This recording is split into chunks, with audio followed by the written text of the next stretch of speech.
Tenemos 20 minutos, así que les voy a dar algunos puntos muy sencillos, pero que nos ayuden a animarnos, a tirarnos para arriba, como lo hace Jesús siempre. Siempre Jesús quiere levantarnos, sobre todo cuando en estos tiempos de pandemia, como los discípulos en la barca, que durante la noche y en tinieblas sufren una tormenta terrible, con peligro de hundirse y ahogarse. Bueno, Jesús se acerca y Pedro, que lo ve caminar sobre las aguas, se maravilla, se queda impresionado y quiere también acercarse al maestro, que calma la tormenta, que anima a los espíritus, que quita los miedos, y sin embargo se hunde, porque al dejar de mirarlo, se mira a sí mismo, cree que son sus propias fuerzas, sus propios méritos, y se hunde. ¿Y qué hace Pedro? Lo que hemos hecho nosotros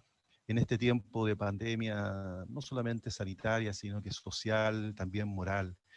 Ha gritado la oración más sublime, que surge de un corazón estremecido, necesitado, radicalmente, humilde. Sálvame, Señor, sálvame, mientras se está hundiendo. ¿Y qué hace Jesús? Lo mismo que hace con nosotros y que está haciendo todos los días, escuchando nuestra oración y tomándonos del brazo.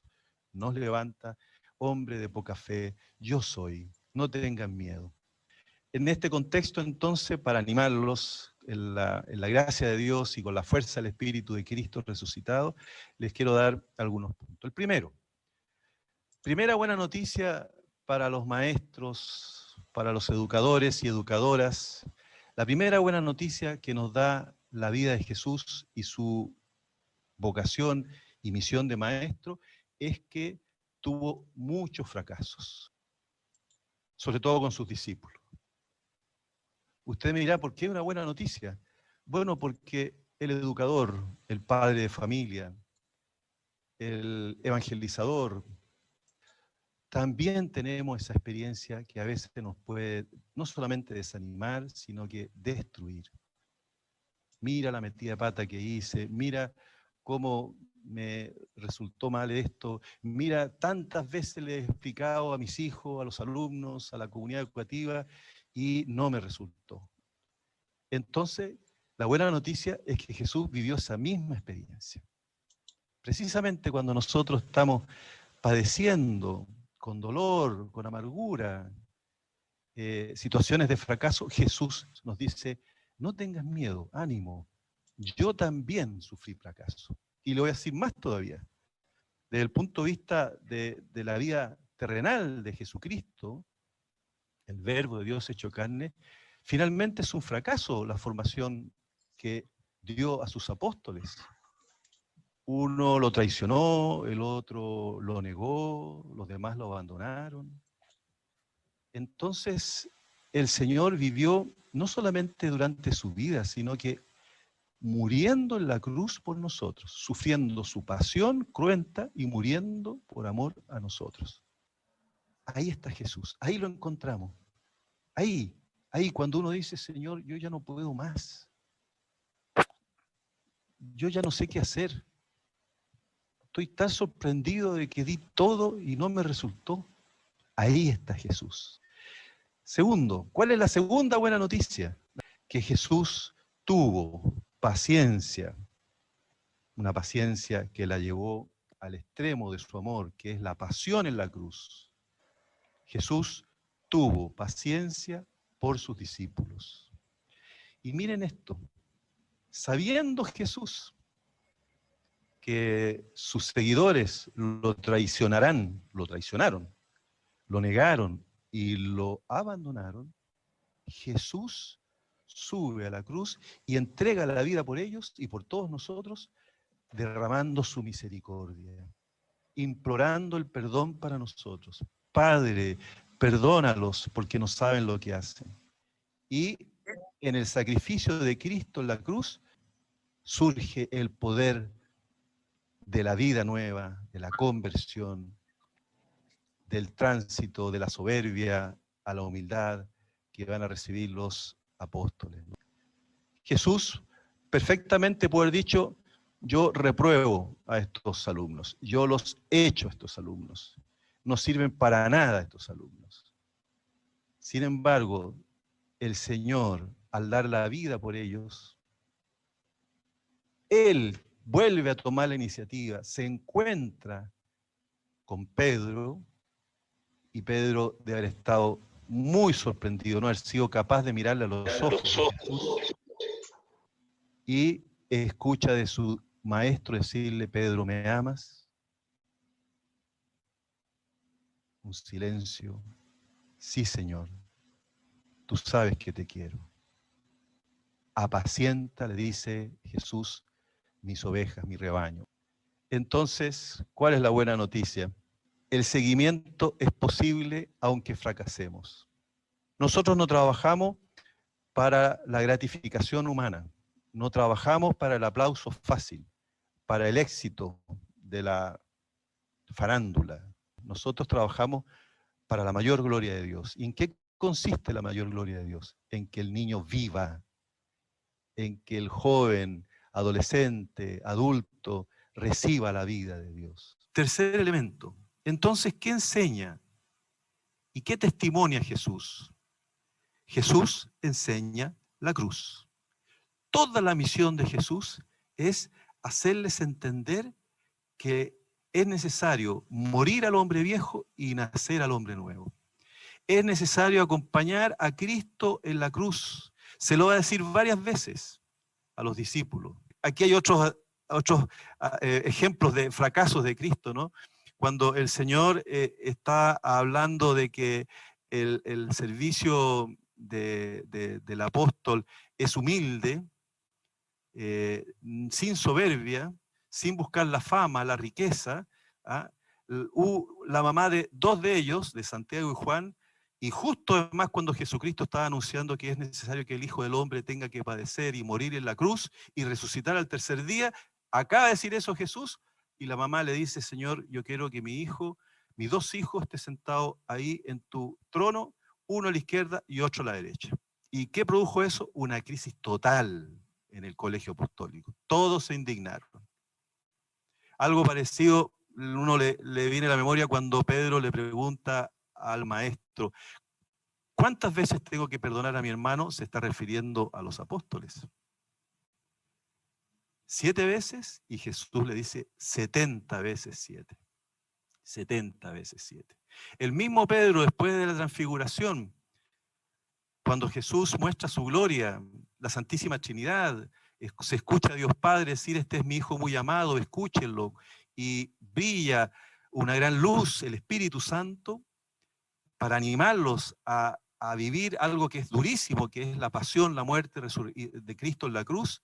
Bueno, después de eso, Pedro le va a decir: oye, quedémonos aquí para siempre porque esto es maravilloso. O sea, Pedro cree que esa gloria es para un grupito chico, eso es secta.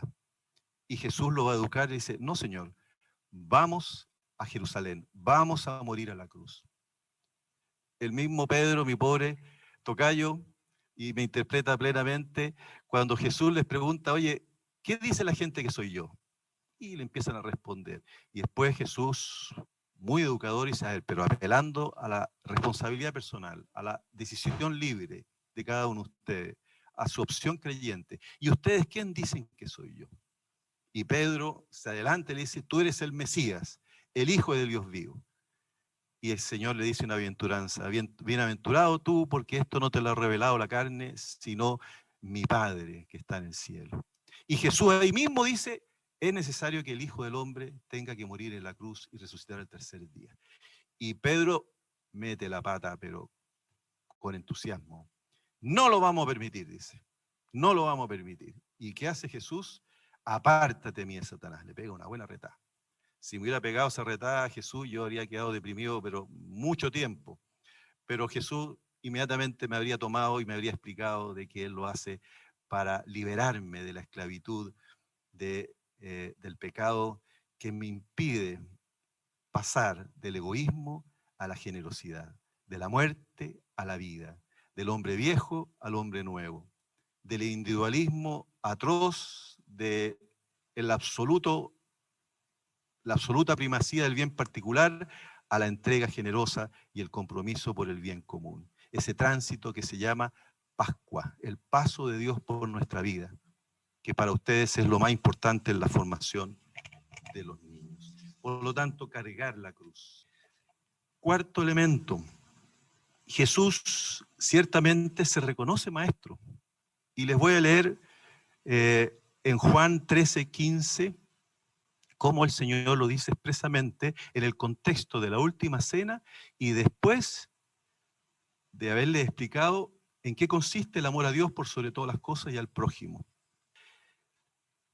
Dice así: si yo, que soy el Señor y el Maestro, les he lavado los pies unos a otros, les he lavado los pies unos a otros, ustedes también deben lavarse los pies unos a otros.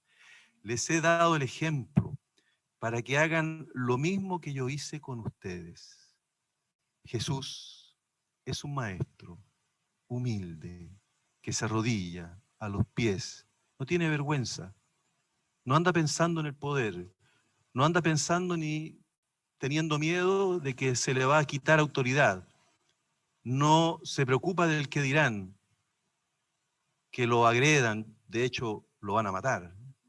El Señor nada lo detiene para vivir y entregar y testimoniar su experiencia de arrodillarse ante los apóstoles, lavándole los pies.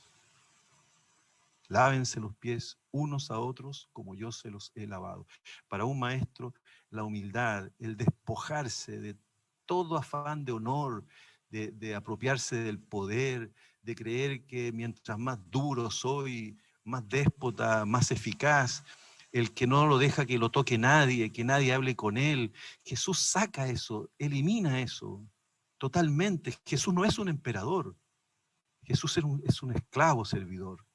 Un quinto elemento, todo lo que hace Jesús nos revela quién es Él y qué enseña. Es un maestro que une su identidad propia, su mensaje y su misión en su propia persona. Jesús es el mensaje, el verbo de Dios hecho carne. La palabra que Dios nos quiere decir, la palabra de Dios Creador, la palabra de Dios Padre, la palabra que envió a su Hijo, es Cristo el Señor Jesús. Por lo tanto, Jesús se va a esforzar en que nosotros comprendamos el yo soy divino de Cristo. Lo va a decir muchas veces: yo soy la vid y los sarmientos, y ustedes los sarmientos, y mi Padre el viñador. Yo soy el pan vivo que ha bajado del cielo. Yo soy la resurrección y la vida. Quien cree en mí, aunque muera, vivirá. Yo soy el camino, la verdad y la vida. Cristo siempre es el Maestro, que nos revela en su persona quién es Dios. Y mire cómo entiende el rol, el oficio de Maestro de Jesús, San Pablo, a la luz de la cruz.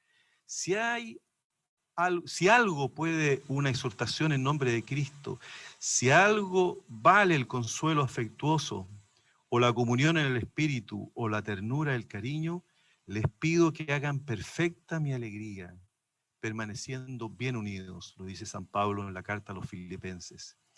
Tengan, por lo tanto, un mismo amor, un mismo espíritu, un único sentir. No hagan nada por ambición o vanagloria. Antes, con humildad, estimen a los otros como superiores a ustedes mismos. Nadie busque su interés, sino el de los demás. Tengan los mismos sentimientos de Jesús, de Cristo Jesús, quien a pesar de su condición divina, no hizo alarde de ser igual a Dios, sino que se vació de sí y tomó la condición de esclavo, haciéndose semejante a los hombres y mostrándose en figura humana, se humilló, se hizo obediente hasta la muerte y una muerte en cruz.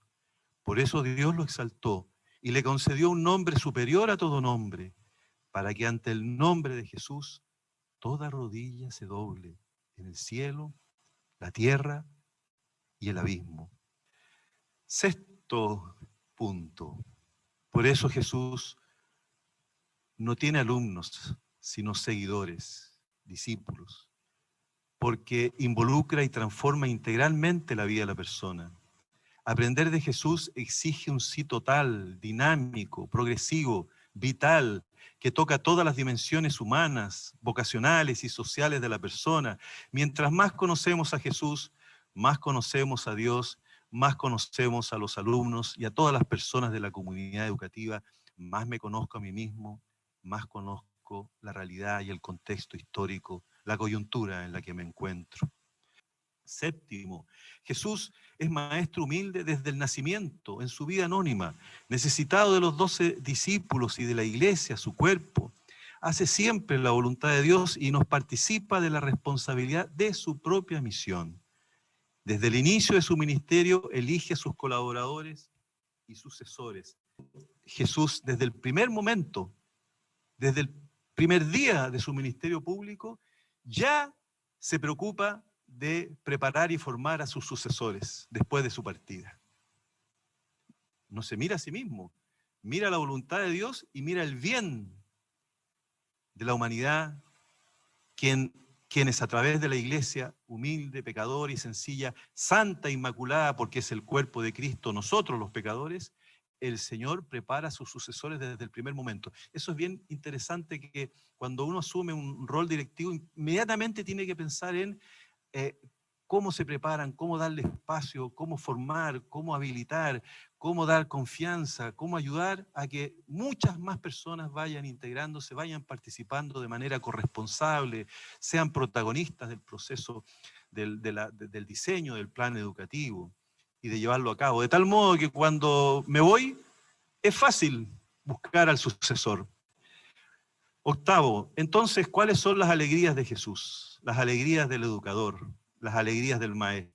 En primer lugar, Jesús, a la primera persona que la llena de gozo, de alegría, desbordante, que canta bailando un Magnificat, es a la Virgen María. Alégrate, le dice a través del ángel, Virgen Santísima, porque vas a ser la madre del divino Salvador. El segundo que recibió con gozo desbordante y bailó en el seno materno de su madre Isabel, fue Juan el Bautista. Cuando recibió la visita a la Virgen embarazada del niño Dios, Juan saltó de gozo. Mire, ya desde la concepción del nacimiento de Cristo, a propósito de la protección, del cuidado de la vida que tenemos que hacer nosotros a la luz de este Evangelio y a la luz de este Cristo, que desde la concepción ya está dando vida, alegrando, porque nos ama y trae la salvación. Por eso nuestro no al aborto es un sí gozoso, desbordante, a dar gracias a Dios todos los días por la vida que Dios nos regala en Cristo el Señor Jesús. Lo enseña la Virgen María. ¿Cuál es la otra alegría de Jesús? Que el pecador se convierta. Eso le produce un gozo enorme a Él y al cielo y al Padre Dios. Encontrar la oveja perdida, otra alegría para el Señor Jesús. Aquí tenemos mucho que retratar de nuestra tarea diaria como educadores, ¿no? Sanar a los enfermos, resucitar a los muertos, aquellos que parecían que viven mustios, tremendamente desesperanzados, en tinieblas. Cristo resucita a los muertos y esa es nuestra alegría, es la alegría del profesor. Cuando se reanima, cuando despierta, cuando los ojos le brillan, cuando se siente útil porque se sabe amado el niño, el joven, la familia, el colega, los profesores. Perdonar los pecados y reconciliar. Qué gozo más grande ver dos niños pidiéndose perdón, reconciliándose. Es parte de nuestra tarea y es fuente de nuestra alegría. Expulsar demonios. Jesús se alegraba enormemente cuando enviaba a los discípulos ver caer derrotado al demonio que quiere apartarnos de Dios. ¿Ah? Las bienaventuranzas. Jesús mismo es la fuente de alegría y nos dice que siguiéndolo a Él seremos dichosos, seremos alegres, seremos bienaventurados. La alegría de vencer a la muerte, el propio pecado. La alegría de enviar el Espíritu Santo a la iglesia, que le hace perder todos los miedos y le hace entender a los discípulos que Dios en la fuerza y la gracia del Espíritu Santo sostiene, guía y anima a la iglesia. La alegría de que las cosas más grandes de los misterios de Dios que llenan de alegría a las personas se la revela a los pequeños y sencillos. La alegría de renovar la esperanza, la alegría de amar. Esa es la más grande alegría, de amar y ser amado. Ustedes saben muy bien que cuando un niño vive esta experiencia vital, este principio y fundamento de saberse incondicionalmente amado, crece, acepta mucho mejor la corrección fraterna, desarrolla sus talentos y ayuda a sus compañeros a crecer. Y la alegría de dar la vida por nosotros, lo central de su misterio, ofrecer la vida en la cruz, con dolor, con desgarro, con derramamiento de sangre, traspasado, con latigazos. Cristo da la vida por nosotros para que todos esos dolores y sufrimientos nosotros podamos recibirlos como perdón de nuestros pecados, como condonación de la deuda, de la herida que hemos cometido por nuestra infidelidad. Y por último, 2 puntos muy breves. En primer lugar, lo que he querido y queremos decirles siempre, gracias a cada uno de ustedes y a todas las comunidades educativas por anunciar el Evangelio de Jesucristo todos los días. Gracias por sus esfuerzos, por sus desvelos. Gracias porque nos muestran a Jesús en su entrega generosa, en sus fracasos. No escondan los fracasos, no se avergüencen de los fracasos, no tengan miedo a los fracasos. Esa es la buena noticia de Jesucristo. Ahí está Él diciendo, yo también los tuve. Ánimo, únete a mí, juntos, en comunidad, con la iglesia, con la comunidad, vamos a descubrir cómo el Espíritu Santo de Cristo resucitado, Dios nuestro Padre, en la iglesia nos ayuda a descubrir nuevas oportunidades, nuevas salidas. Y por último, algunas humildes preguntas para los maestros y maestras, educadores, educadoras. Primero, ¿soy agradecido de mi vocación educadora? Segundo, amo entrañablemente a mis alumnos, conozco la historia de los niños, conozco qué pasa en su familia, sus gozos y esperanzas, sus angustias y tristezas. Y por último, yo creo que siempre es bueno preguntarnos, ¿cuáles son mis alegrías como educador? ¿Son las alegrías de Jesús? Que el Señor los bendiga, que la Santísima Virgen María los proteja y en este año sáquenle mucho partido a este año santo jubilar de San José. Voy a leer esta oración del Papa Francisco en su carta Patris Corde, un santo San José con corazón de padre, para que ustedes puedan aprovechar muchísimo las gracias abundantes que Dios nos ha regalado en la persona de San José. Yo creo que le va a ayudar muchísimo a los niños, a todos los estamentos de la comunidad educativa, a las familias, la figura del Santo de Dios, el Padre adoptivo Jesús, el esposo de la Santísima Virgen María. La rezo, es la del Papa Francisco. Salve, custodio del Redentor y esposo de la Virgen María. A ti Dios confió a su Hijo, en ti María depositó su confianza. Contigo Cristo se forjó como hombre. Oh bienaventurado José, muéstrate Padre también a nosotros y guíanos en el camino de la vida. Concédenos gracia, misericordia y valentía y defiéndenos de todo mal. Amén. Gracias.